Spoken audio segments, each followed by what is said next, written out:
നമ്മൾ സൂചിപ്പിച്ചതുപോലെ ഈ കേസിൻ്റെ അന്വേഷണം എവിടെ എത്തി നിൽക്കുന്നു എന്ന കാര്യം കൂടി നമുക്ക് പരിശോധിച്ച് പോകാം. കേസ് അന്വേഷണത്തിൻ്റെ വഴികളിലേക്ക് പോകുമ്പോൾ എന്താണ് ഇതുവരെ അന്വേഷണ സംഘത്തിൻ്റെ കണ്ടെത്തലുകൾ? ആദ്യ ദിവസങ്ങളിൽ ആദ്യ നാളുകളിൽ ഉണ്ടായ കാരണങ്ങൾ തന്നെയാണോ ഇതിൽ ഉണ്ടായിരിക്കുന്നത്? കടബാധ്യതയും അതുണ്ടാക്കിയ സാഹചര്യങ്ങൾ തന്നെയാണോ ഇതിന് ഇടവെച്ചത് എന്ന പരിശോധന കൂടി നമുക്ക് നടത്താം. എന്താണ് ഈ കേസിൻ്റെ ഇപ്പോഴത്തെ അവസ്ഥ എന്ന് നമുക്ക് നോക്കാം. എന്തായാലും വളരെ പ്രധാനപ്പെട്ട കാര്യമാണ് കേസിൻ്റെ ഇപ്പോഴത്തെ അവസ്ഥ പരിശോധിക്കുമ്പോൾ ഏത് അവസ്ഥ എന്നത്. നോക്കൂ, കേസിൻ്റെ അന്വേഷണം ഇതുവരെ എത്തി നിൽക്കുന്നത് എങ്ങനെയാണ്? 15 പേരിൽ നിന്നായിട്ടാണ് കുടുംബം ഈ പണം കടം വാങ്ങിയതെന്ന കണ്ടെത്തൽ, അതിൻ്റെ രേഖകളടക്കം പോലീസ് ശേഖരിച്ചു കഴിഞ്ഞു. ഒപ്പം ഈ കടമുണ്ടാക്കിയ കടുത്ത മാനസിക സമ്മർദ്ദം തന്നെയാണ് കൊല നടത്താൻ അഫാനെ പ്രേരിപ്പിച്ചത്. അതായത് ചെറുതും വലുതുമായ കടമുണ്ട്.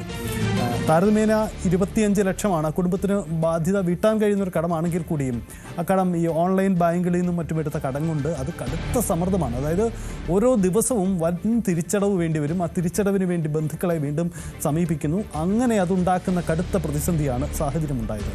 മറ്റൊരു കണ്ടെത്തൽ കൂടി പോലീസ് നടത്തിയിരിക്കുന്നത് അഫാൻ മാത്രമാണ് ഈ കൊലപാതകത്തിൽ പങ്കാളി എന്ന കണ്ടെത്തലുണ്ട്. കാരണം മറ്റ് സഹായങ്ങളൊന്നും ഉണ്ടായിട്ടില്ല. പെട്ടെന്നുണ്ടായ ഒരു പ്രകോപനമാണ് ഈ തരത്തിലുണ്ടായ കാരണം. നേരത്തെ ഡാൻ സൂചിപ്പിച്ചതുപോലെ തനിക്ക് ഏറ്റവും പ്രിയപ്പെട്ട തൻ്റെ കാമുകിയെ പോലും കൊലപ്പെടുത്താൻ തീരുമാനിച്ചതിൻ്റെ കാരണം അത് സ്നേഹത്തിൻ്റെ മറ്റൊരു വശം കൂടി അതിൽ കണ്ടു അഫാൻ എന്നതാണ് ഈ കൊലപാതകത്തിൻ്റെ കാരണം. അപ്പോൾ അഫാൻ മാത്രമാണ്, മറ്റ് ഗൂഢാലോചനയോ മറ്റ് പ്രേരണകളോ ഒന്നും ഇതിൻ്റെ അകത്ത് ഉണ്ടായിട്ടില്ല എന്ന് പോലീസിൻ്റെ കണ്ടെത്തൽ കൂടിയുണ്ട്. വിചാരണ നടപടികൾ വേഗത്തിൽ ആരംഭിക്കും. ഒരു കാര്യം കൂടിയുണ്ട്, മാതാവ് ഷെമിക്കും ഗുരുതര പരിക്കേറ്റിരുന്നു ഈ സംഭവത്തിൽ, ഈ കൊലപാതക ശ്രമങ്ങൾക്കിടയിൽ. പക്ഷേ മാതാവ് രക്ഷപ്പെടുകയായിരുന്നു. അവിടെ രക്ഷാപ്രവർത്തകർ ആ വീട്ടിലെത്തിയപ്പോൾ ഈ ഷെമിക്ക് ചെറിയ അനക്കം കണ്ട് പെട്ടെന്ന് ആശുപത്രിയിൽ എത്തിക്കുകയും രക്ഷപ്പെടുത്തുകയായിരുന്നു. അതോടുകൂടി മുഖ്യ സാക്ഷിയായി ഈ വിഷയത്തിൽ ഷെമി മാറുകയാണ്. അതായത് സ്വന്തം മകനെതിരായ കേസിൽ സാക്ഷിയായി മാറുന്നു എന്ന പ്രധാനപ്പെട്ട കാര്യം കൂടിയുണ്ട്. അങ്ങനെ ഈ കേസന്വേഷണം ആ കേസിൻ്റെ വഴിക്ക് പോവുകയാണ്. മാതാവ് ഷെമിയെ മുഖ്യ സാക്ഷിയായിട്ടായിരിക്കും കേസന്വേഷണം മുന്നോട്ട് പോവുക. 15 പേരിൽ നിന്നും ആണ് ഈ തുക ഇവർ കടം വാങ്ങിയെന്ന കണ്ടെത്തലുണ്ടാക്കി. കടമുണ്ടാക്കിയ കടുത്ത മാനസിക സമ്മർദ്ദം തന്നെയാണ് ഈ കൊല നടത്താൻ അഫാനെ പ്രേരിപ്പിച്ചത്. അഫാൻ മാത്രമാണ് ഇതിൽ ഉൾപ്പെട്ടിരിക്കുന്നത്. ഈ കണ്ടെത്തലിലേക്കും അന്വേഷണ സംഘം എത്തിച്ചേർന്നിട്ടുണ്ട് എന്നതാണ് ഇതുവരെയുള്ള സാഹചര്യം.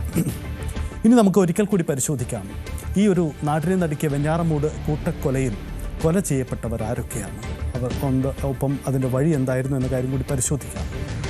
നോക്കാം. ആദ്യ കൊല നടത്തുന്നത് പിതൃമാതാവ് സൽമ ബീവിയാണ്. സൽമ ബീവിയാണ് ആദ്യമായി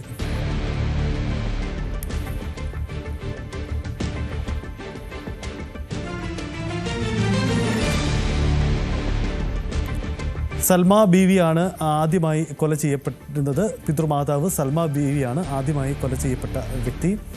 നമുക്കറിയാം, സൽമ ബീവിയുടെ ഇന്ന് സ്വർണം കടം വാങ്ങാൻ വേണ്ടി പോകുന്നു. അത് കൊടുക്കാതെ വരുന്നു. അത് കൊടുക്കാതെ വരുന്നതിന് കാരണമായി വന്നത് പിതൃ സഹോദരനാണെന്ന് കണ്ടെത്തലുണ്ടാകുന്നു. അങ്ങനെ ഈ അഫാൻ ബൈക്കിൽ യാത്ര ചെയ്യുന്നതും കൊല നടത്തി മടങ്ങി വരുന്നതുമായ CCTV ദൃശ്യങ്ങളൊക്കെ അന്ന് പുറത്തു വന്നതാണ്. അപ്പോൾ പിതൃമാതാവായിരുന്ന സൽമ ബീവിയാണ് കൊലപ്പെടുത്തിയത്.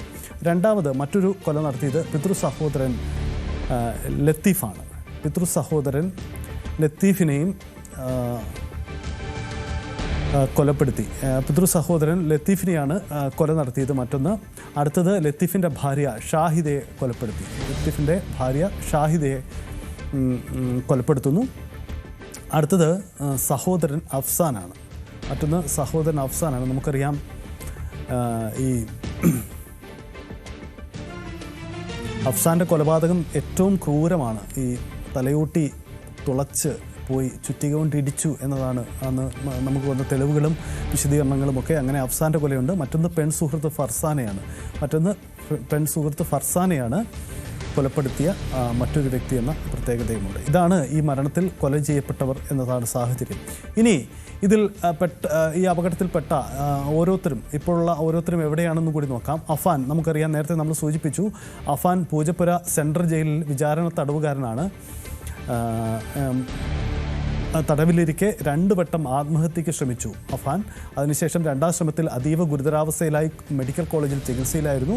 കൊലയിൽ ഇതുവരെ പശ്ചാത്തലം അഫാൻ പ്രകടിപ്പിച്ചില്ല. അഫാൻ്റെ മാനസികാവസ്ഥയിൽ തന്നെ ചില പ്രശ്നങ്ങളുണ്ട് എന്ന കണ്ടെത്തൽ കൂടി ഇതിനിടയിൽ ഉണ്ടായിട്ടുണ്ട്. അഫാൻ ഇപ്പോഴും തിരുവനന്തപുരം മെഡിക്കൽ കോളേജിലായിരുന്നു. ഇപ്പോൾ പൂജപ്പുര സെൻട്രൽ ജയിലിലാണ് അഫാൻ ഇപ്പോൾ ഉള്ളത്. മറ്റൊന്ന് അഫാൻ്റെ മാതാവും പിതാവുമാണ്. നേരത്തെ നമ്മൾ സൂചിപ്പിച്ചു,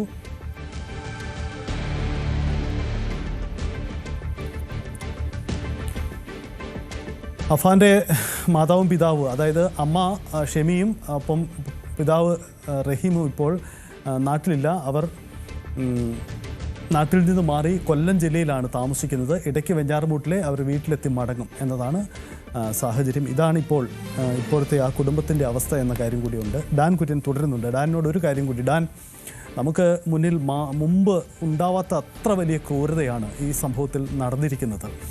ഇതിൽ അന്വേഷണ സംഘം ഈ വിചാരണ നടപടികൾ എപ്പോഴാരംഭിക്കും? കാരണം പോലീസിൻ്റെ ജയിലിലുള്ള അഫാൻ ചില കാര്യങ്ങളൊക്കെ വസ്തുതാവിരുദ്ധമായി ഇടയ്ക്ക് സംസാരിക്കുന്നു, അങ്ങനെ ചില കാര്യങ്ങളൊക്കെ കേട്ടിരുന്നു. വിചാരണ നടപടികൾ എപ്പോഴാരംഭിക്കും?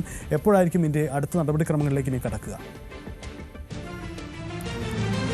വിചാരണ നടപടികൾ വൈകാതെ തന്നെ ആരംഭിക്കും എന്നുള്ള സൂചനകളാണ് നമുക്ക് അന്വേഷണ ഉദ്യോഗസ്ഥർ തരുന്നത്. അവർ വെഞ്ഞാറമൂടിൽ അന്വേഷണത്തിന് നേതൃത്വം നൽകിയ ഉദ്യോഗസ്ഥരെല്ലാം തന്നെ, ഏറെക്കുറെ കേസിൻ്റെ അന്വേഷണത്തിന് നേതൃത്വം നൽകിയ ഉദ്യോഗസ്ഥരെല്ലാം തന്നെ പല ജില്ലകളിലേക്ക്, മറ്റ് ജില്ലകളിലേക്കൊക്കെ ട്രാൻസ്ഫറായി പോയിട്ടുണ്ട്. അതുകൊണ്ട് പോലീസുമായി നമുക്ക് കൂടുതൽ ആ കാര്യങ്ങൾ ചോദിച്ചറിയാൻ കഴിഞ്ഞിട്ടില്ല. അതേസമയം വിചാരണ നടപടികൾ വൈകാതെ തന്നെ ആരംഭിക്കും.